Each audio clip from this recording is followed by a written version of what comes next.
ஹே everyone, good morning. அனைவருக்கும் வணக்கம். இன்னைக்கு தேதி பார்த்தீங்கன்னா 9 ஜூலை 2026 வியாழக்கிழமை. தினமணி பேப்பரில் இருக்கக்கூடிய சில இம்பார்ட்டன்ட் நியூஸஸை பார்க்கலாம். சரிங்களா? ஸோ ஹெட்லைன்ஸ் என்ன கொடுத்துருக்காங்கன்னா, ஈரான் அமெரிக்கா மீண்டும் மோதல், இடைக்கால போர் நிறுத்தம் முடிந்துவிட்டதாக ட்ரம்ப் அறிவிப்பு அப்படின்னு கொடுத்துருக்காங்க. ஸோ அகைன் ரீசெண்டாக தான் ஒரு அமைதி ஒப்பந்தம் வந்து கையெழுத்தாச்சு. இஸ்ரேல் அதிபரும் ட்ரம்ப் எல்லாரும் போட்டிருந்தாங்க. பட் அகைன் அந்த ஒரு அமைதி ஒப்பந்தம் வந்து நிராகரிக்கப்பட்டு இப்போ மறுபடியும் வந்து மோதல் வந்து ஸ்டார்ட் ஆயிருக்கு. ஸோ என்ன சொல்கிறாங்க அப்படின்னா, ஸ்டேட் ஆஃப் ஹார்மோஸில் கத்தார் நாட்டுடைய எரிவாயு கப்பல் வந்து ஒன்று போயிட்டுருக்கிறதா சொல்கிறாங்க. ஓகே, ஒரு எரிவாயு கப்பல் ப்ளஸ் 3 அதர் கப்பல்கள் வந்து போயிட்டுருக்கிறதா சொல்கிறாங்க. அதன் மீது வந்து தாக்குதல் வந்து ஈரான் வந்து நடத்தியிருக்காங்க அப்படின்றத நேற்று நியூஸஸ் வந்திருக்கு. சரிங்களா? ஸோ இதனால் இவங்க அந்த போட்ட ஒப்பந்தத்தை ஈரான் வந்து மீறியிருக்காங்க. அதனால் அமெரிக்கா வந்து நாங்கள் மீண்டும் தாக்குதல் நடத்துவோம் அப்படின்றத சொல்லியிருக்காங்க. சரிங்களா? ஸோ இதுதான் இஷ்யூ.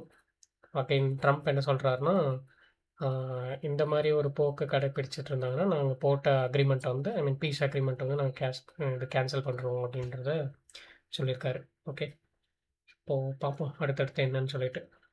இப்போ தான் கொஞ்சம் ஸ்மூத்தாச்சு நம்மளுடைய வாழ்க்கை. பட் அகைன் இவங்க பண்ணுற அட்டூழியத்தினால மறுபடியும் இது போயிட்டுருக்கு. ஓகே, சரி. எக்ஸாம் பாயிண்ட் ஆஃப் வியூவில் அடுத்து என்னன்னு பார்த்தீங்கன்னா, மின் தடைகளை நிரந்தரமாக குறைக்க ஆர்டிஇபி திட்டம் மின் வாரியம் அறிவிப்பு அப்படின்னு கொடுத்துருக்காங்க.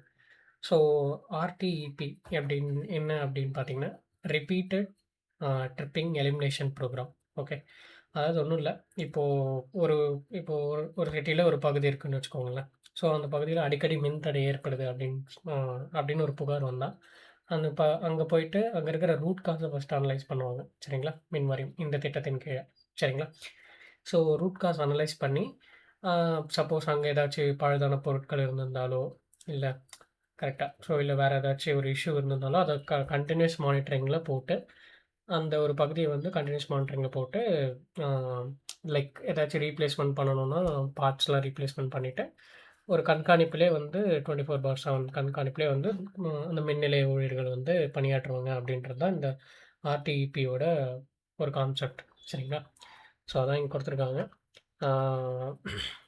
இந்த பிரச்சனைக்கு தற்காலிக தீர்வு காணும் கொஞ்சம் விட காரணங்களை கண்டறிந்து நிரந்தர தீர்வு, இது வந்து ஒரு பெர்மனன்ட் சொல்யூஷனாக இந்த ஆர்டிஇபி திட்டம் வந்து இருக்கும் அப்படின்றத சொல்கிறாங்க.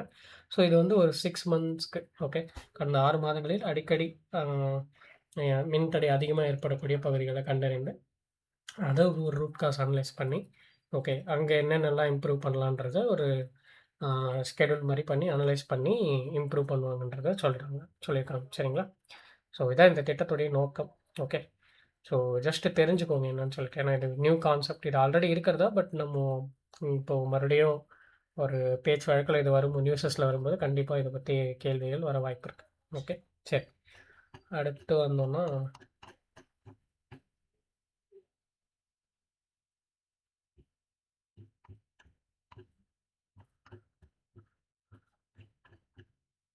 இன்றைக்கி ஆர்டிக்கல் வந்து பார்த்திங்கன்னா, இந்த இந்தியா ஜப்பான் ஒரு ஒப்பந்தங்கள் போட்டாங்க இல்லையா ரீசெண்டாக, அதை பற்றி ஒரு ஆர்டிக்கல் தான். ஸோ கிட்டத்தட்ட அதாவது 16வது இந்தோ பசிபிக் சம்மிட் வந்து நடந்துச்சு இல்லையா, ஜப்பானுக்கும் இந்தியாவுக்கும் இருக்கிற ஒரு பசிபிக் சம்மிட். ஸோ இதில் பார்த்திங்கன்னா கிட்டத்தட்ட 16 ஒப்பந்தங்கள் கையெழுத்தாயிருக்கு. ஓகே, ஸோ நம்ம வந்து ஜப்பானோட ஒரு நல்ல ஒரு இணக்கமாக இருக்குன்றது தான் இந்த ஆர்டிக்கல் வந்து சொல்லியிருக்காங்க. ஓகே, அதே மாதிரி ஜப்பானும் நம்மளும் சேர்ந்து நிறைய மிலிட்ரி எக்ஸசைஸ் பண்ணுறோம் இல்லையா. கிட்டத்தட்ட 1952 முதல் நம்ம வந்து அவங்களுடைய ஒரு நட்பு நாடாக வந்து கூடவே வளர்ந்துட்டு வரோம். சரிங்க, இதில் ஒரு குறிப்பிட்ட ஒரு பகுதியை சுட்டி காட்டியிருக்காங்க அப்படின்னு பார்த்தீங்கன்னா, என்னென்னு சொல்கிறாங்கன்னா, ஜப்பானில் வந்து நம்மளுடைய இந்திய மாணவர்கள் போய் படிக்கிறதோ அங்கே போய் குடியேறதோ வந்து கம்மியாக இருக்குது.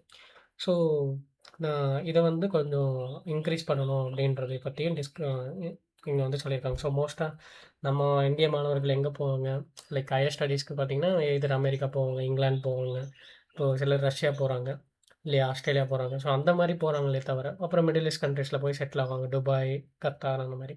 ஸோ ஆனால் ஜப்பானில் போயிட்டு நம்ம போய் படிக்கிறதோ இல்லை அங்கே போய் நம்ம செட்டில் ஆகிறதும் வந்து ரொம்ப கம்மியாக இருக்குது கம்பேர்ட் டு அதர் கண்ட்ரீஸ் அப்படின்றத இங்கே சொல்லியிருக்காங்க. சரிங்களா? ஸோ அதை வந்து நம்ம எப்படியாச்சும் இன்க்ரீஸ் பண்ணணும் அப்படின்றது தான் இங்கே இருக்கிற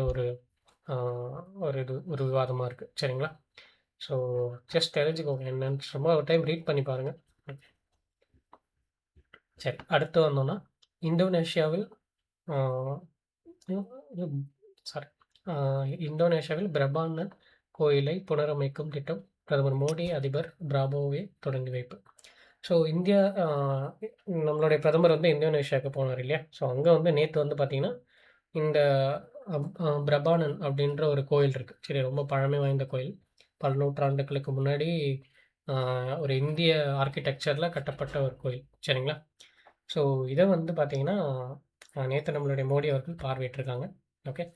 ஸோ அதெல்லாம் இதை வந்து புனரமைக்கும் திட்டத்தையும் வந்து தொடங்கி வச்சுருக்காரு. சரிங்களா? ஸோ கிட்டத்தட்ட 1200 ஆண்டுகளுக்கு ஒரு தெய்வீக நம்பிக்கையாக இந்த கோயில் வந்து சாட்சியாக இருக்குது அப்படின்றத மோடி அவர்கள் பேசியிருக்காரு. ஓகே. ஸோ ஜஸ்ட் அந்த கோயில் நேம் மட்டும் தெரிஞ்சுக்கலாம். ஓகே. ஸோ அதே மாதிரி சிசில்ஸ் போகும்போது நம்மளுடைய பிரதமர் ஒரு விநாயகர் கோயிலுக்கு போயிட்டு வந்திருந்தார், நவசக்தி விநாயகர் சொல்லிட்டு. ஸோ அதை பற்றியும் தெரிஞ்சுக்கோங்க. ஓகே. சரி, அடுத்து வந்தோம்னா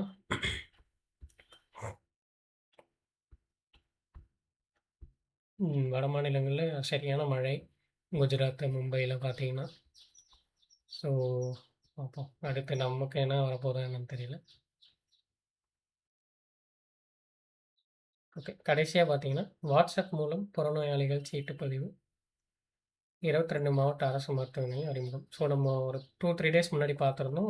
நம்மளுடைய மக்கள் நல்வாழ்வுத்துறை வந்து இந்த அவுட் பேஷண்ட், ஓகே, அதாவது புறநோயாளிகள் வந்து கவர்மெண்ட் ஹாஸ்பிட்டல்ஸில் வந்து போனாங்கன்னா ரொம்ப டைம் ஆகுது, ஒரு 2-3 ஹவர்ஸ் வெயிட் பண்ண வேண்டியிருக்கு சம்டைம்ஸ் அப்படின்றத பற்றி அதை குறைக்கணுன்றதுக்காக ஒரு ஒரு ஏஐ சாட்பாட், ஓகே, ஒரு சாட்பாட் ஒன்று க்ரியேட் பண்ணி அதில் வந்து அவங்க டைமிங்ஸ் புக் பண்ணிவிட்டு எப்போ வேணாலும் போகலாம், லைக் ப்ரைவேட் ஹாஸ்பிட்டல்ஸ் மாதிரி அப்படின்றத பற்றி பார்த்தோம் இல்லையா? ஸோ இப்போ அதை வந்து அந்த பைலட் ப்ராஜெக்டை வந்து ராஜீவ்காந்தி மருத்துவமனை உட்பட்ட 22 மாவட்ட, அதாவது ஒரு ஒரு மாவட்டத்தில் இருக்கிற 22 மாவட்டத்தை செலக்ட் பண்ணி 22 மாவட்ட அரசு மருத்துவமனைகளில் அதை வந்து செயல்படுத்தியிருக்காங்க. சரியா? பைலட் ப்ராஜெக்டாக. ஸோ இந்த அதுக்கு ஒரு நம்பர் கொடுத்துருக்காங்க. சரிங்களா? அந்த நம்பருக்கு நம்ம சேவ் பண்ணி மெசேஜ் பண்ணோன்னா அதில் வந்து நம்ம வந்து அப்பாயின்மெண்ட் புக் பண்ணிக்கலாம். சரிங்களா? ஓடிபி வச்சு. ஸோ அந்த நம்பருக்கு அந்த சேட்பாட் பேர் என்ன அப்படின்னு பார்த்தீங்கன்னா நலம் ஏஐ அப்படின்றத கொடுத்துருக்காங்க. சரி, அந்த வாட்ஸ்அப் சேட்பாட்டுக்கு பேர் வந்து நலம் ஏஐ. ஸோ இதை லான்ச் பண்ணது வந்து மக்கள் நல்வாழ்வுத்துறை. ஓகே, அப்படின்றது ஞாபகம் வச்சுக்கோங்க. எங்கே லான்ச் பண்ணாங்கன்னா சென்னையில் ராஜீவ்காந்தி அரசு மருத்துவமனையில் ப்ளஸ் ஒரு 21 மாவட்ட அரசு மருத்துவமனையிலையும் வந்து இம்ப்ளிமெண்ட் பண்ண போகிறோம். சரிங்களா? பைலட் ப்ராஜெக்டை. ஓகே. ஸோ இது வந்து அவுட் பேஷண்ட்ஸ் மட்டும்தான். எமர்ஜென்சிஸ் அதர் சர்வீசஸ்க்குலாம் வந்து அது ஆல்ரெடி இருக்கிற மாதிரி தான் இருக்கும். சரிங்களா? ஸோ அது இதுக்குள்ளே வராது. ஓகே. சரி, அவ்வளோதான் இன்றைக்கி இருந்த முக்கியமான செய்திகள். நம்ம நாளை செய்தித்தாள் சந்திக்கலாம். தேங்க்யூ.